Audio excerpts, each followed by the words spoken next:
Baik, Assalamualaikum warahmatullahi wabarakatuh. Perkenalkan, saya Susanti dari Prodi Teknik Informatika kelas TI 22C. Di sini saya akan mempresentasikan tugas filsafat ilmu sesi 13 dan 15, yaitu integrasi filsafat ilmu dalam pengembangan sistem informasi berbasis AI. Di sini ada latar belakang. Perkembangan sistem informasi semakin pesat dengan hadirnya kecerdasan buatan AI yang memungkinkan sistem tidak hanya mengolah data, tetapi juga menganalisis dan memberikan rekomendasi, seperti pada aplikasi e-commerce atau media streaming.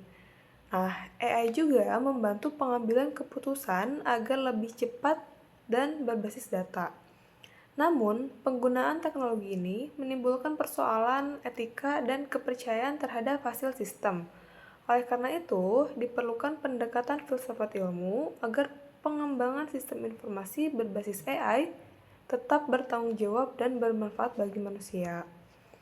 Di sini ada tujuan dan ruang lingkup, yaitu yang pertama menganalisis sistem informasi berbasis AI.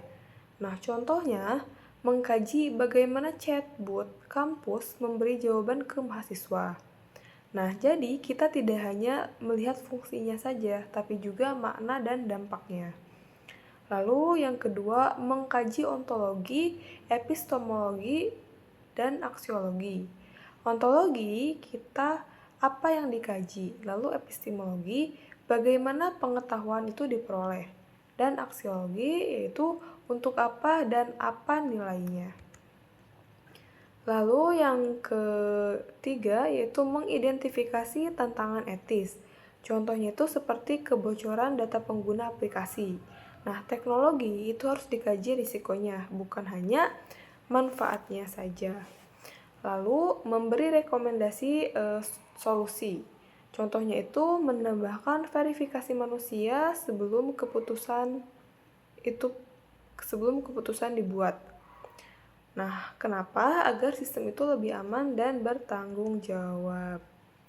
Nah, di sini ada pembahasan. Yang pertama yaitu ada ontologi. Ontologi AI sebagai alat bantu. Contohnya itu seperti sistem prediksi penjualan itu hanya mengolah data, tidak berpikir seperti manusia. Nah, karena AI adalah alat buatan manusia, bukan makhluk yang punya kesadaran. Lalu yang kedua itu ada epistemologi, pengetahuan dari data dan algoritma. Contohnya itu AI memprediksi tren penjualan dari data tahun-tahun sebelumnya. Nah, jika datanya salah, hasilnya juga bisa salah. Jadi kebenarannya itu tidak mutlak. Lalu ada aksiologi. Aksiologi berarti harus bermanfaat dan beretika. Sistem kesehatan AI itu membantu dokter mendiagnosa penyakit lebih cepat. Nah, berarti teknologi itu harus membawa manfaat dan tidak merugikan manusia. Lalu yang terakhir, manusia tetap mengambil keputusan. Jadi contohnya itu dokter itu tetap memutuskan diagnosa akhir, bukan AI. Nah, AI itu hanya membantu, tanggung jawab itu tetap pada manusia. Di sini ada tantangan dan solusi. Tantangan yang pertama yaitu bias data. Contohnya itu data latih itu tidak mewakili semua kelompok masyarakat.